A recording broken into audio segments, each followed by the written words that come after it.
Kabwe, Zambia is a mostly rural area with a poverty rate of roughly 80%. Having been a mining site for lead for almost a century, the toxic mineral still saturates the soil almost 25 years after the mine's closing. Almost every child in Kabwe's neighborhood of Chawa suffers from lead poisoning, which can lead to an array of problems including nerve, liver, and hearing damage, along with a loss in brain function.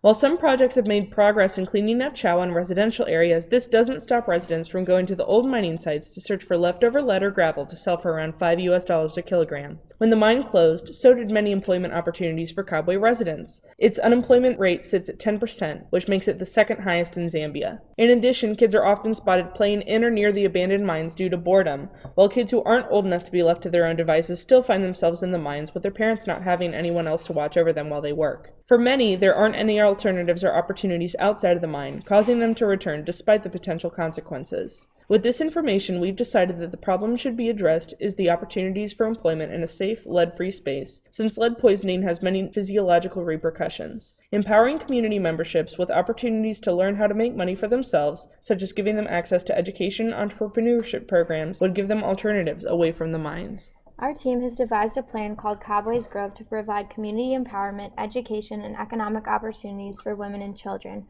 Our plan includes 3 initiatives: building a play area for children, planting mango trees and vegetable gardens, and educating and empowering women within the community to create a sustainable local produce market. The first step in building the play space would be to dig out contaminated soil, place a tarp down, and replace the area with fresh soil and mulch. We would then plant mango trees surrounding the play space and plant gardens between and beyond the mango trees. Planting other crops would help to improve soil fertility, reduce disease susceptibility, and would provide supplemental income to the farmers. We would utilize the health clinic for teaching agriculture, economics, and community leadership skills. Lessons would be provided by program volunteers and staff. However, community leaders would eventually take control of the project. Women and children would be guided in establishing a marketing strategy for a farmer's market that would provide low-cost fruits and vegetables to the community. In addition, the proximity to the health clinic would encourage community members to utilize pre-existing services such as blood testing.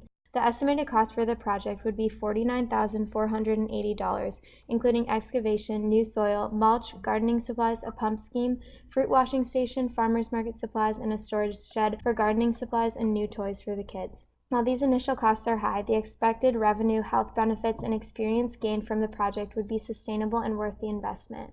Kabwe's Grove would provide many benefits to the community. Mangoes are not only a native and nutritious fruit, but they also have cultural significance. Women enjoy sitting under the shade of mango trees and sharing stories with their children. Additionally, mangoes provide nutritional benefits and would help to decrease malnutrition and communicable disease. Also, Kabwe's Grove would provide an opportunity to generate employment opportunities for mothers and youth throughout Chawa, promoted towards people who used to scavenge to make a living. Through our farmers market, Kabwe's Grove will teach the citizens how to break down problems, create solutions that are both dynamic and sustainable, and develop and maintain those solutions by keeping shared involvement with community and producing a profit, as well as fostering a sense of entrepreneurship and independence. Working in the garden and operating the farmers market will give the women and children of this region experience in entrepreneurship, agriculture, and business, which will empower the women of Chawa and give the children an excellent background for prospering throughout the rest of their life.